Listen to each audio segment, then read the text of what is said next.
Well, as a former ambassador to Australia was advised pre-arriving at his post in Australia, quote, "Don't spend your time in Canberra, spend your time travelling around Australia and getting to know it," end quote. That great approach delivered a terrific ambassador to our shores. We need to spread such approach to our pollies and their advisors, don't you think?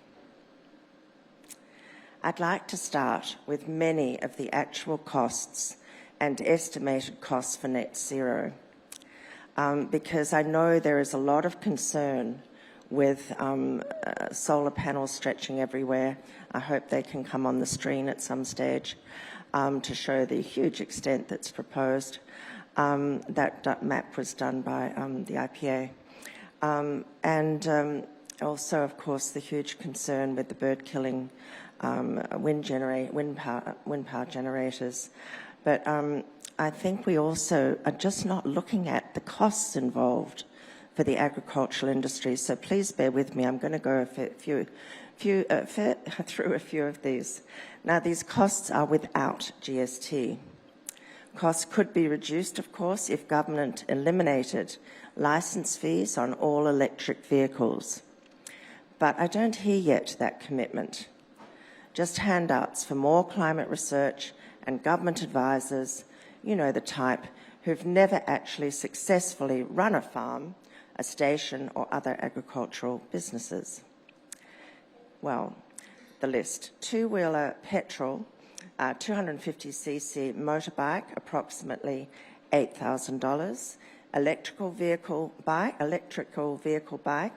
price $18,000. We know this, we've just bought 6 of them, i.e. an increase of 125%.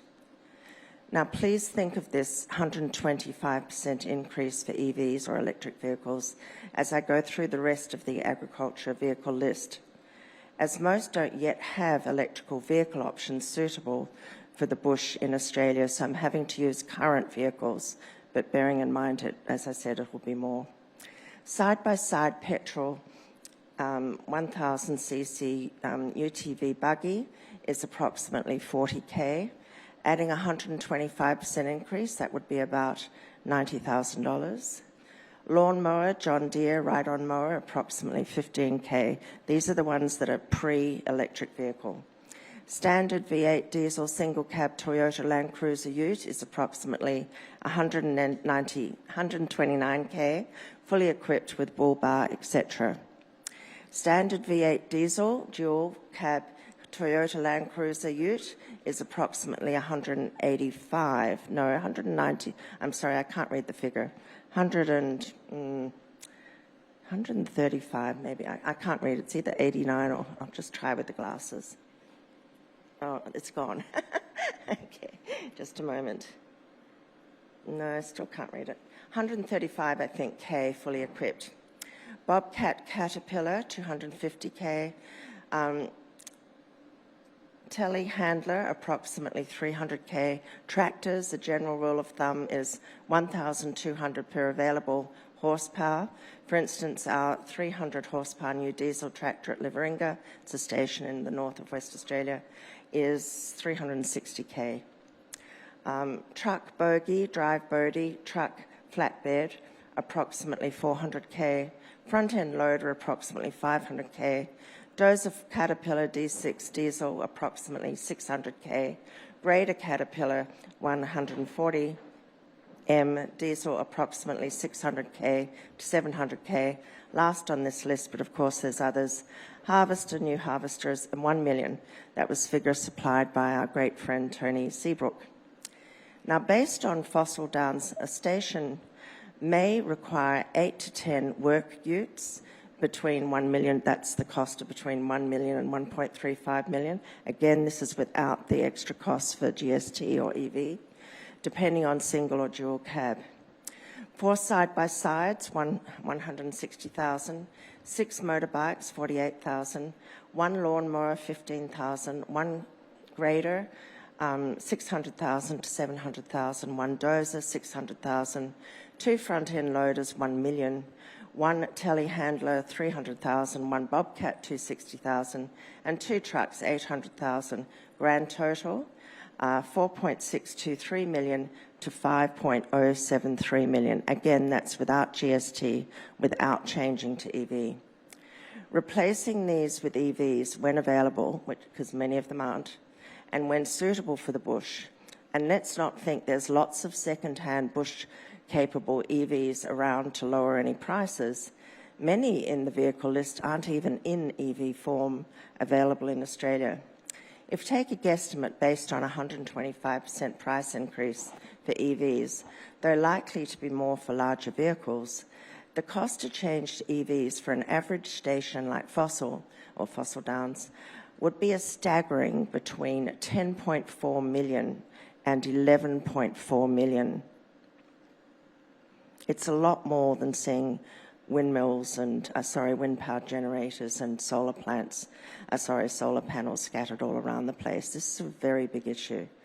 The reality is when you add the EV list cost, plus the approximate $650,000 to install a solar power plant, and add the approximately $70,000 per bore to change diesel pumps to solar, noting daily reliable water is essential to keep stock alive, you get to the blind Freddy conclusion that nearly all those in agriculture, except for those with a mining company in their back pocket, simply cannot afford, very sadly, and will be forced off their land, the land they and their families love.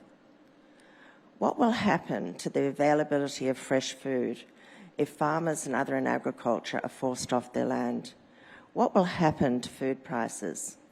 In case some don't know, when output is cut via price caps or net zero, prices will inevitably rise.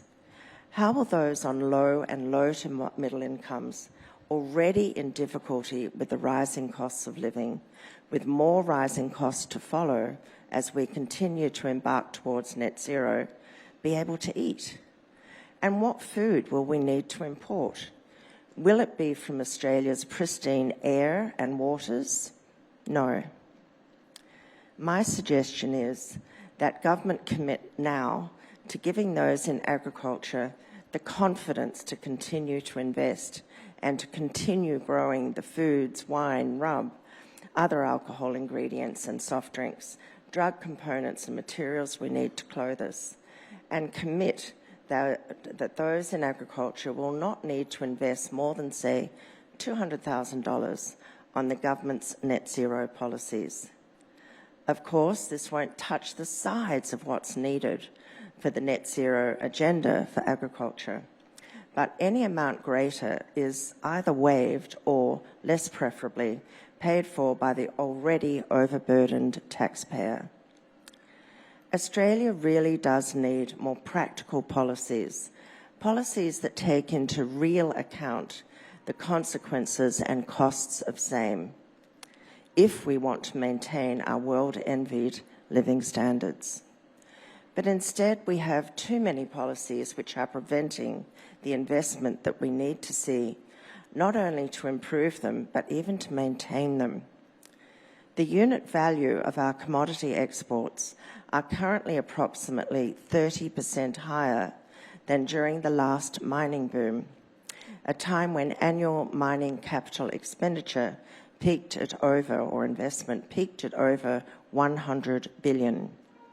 However, today we have some reports that say, there's a mixture on these reports, just $40 billion in mining capital expenditure. Huge change. This is approximately $60 billion investment gap. This is massive and can be explained in large part because of the increasing size of government and their increasing and expensive regulation. The net zero scheme our governments are driving us towards requires massive amounts of critical minerals, rare earths and more minerals. So the mining industry for a while was getting pretty ecstatic about this.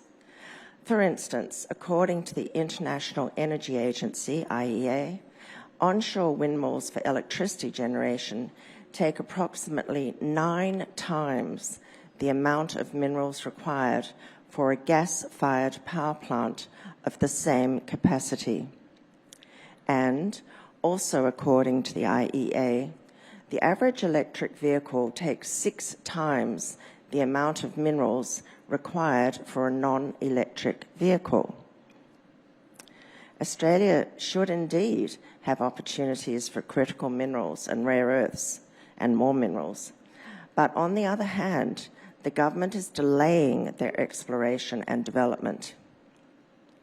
Handouts for exploration to a few favourites is definitely not the answer.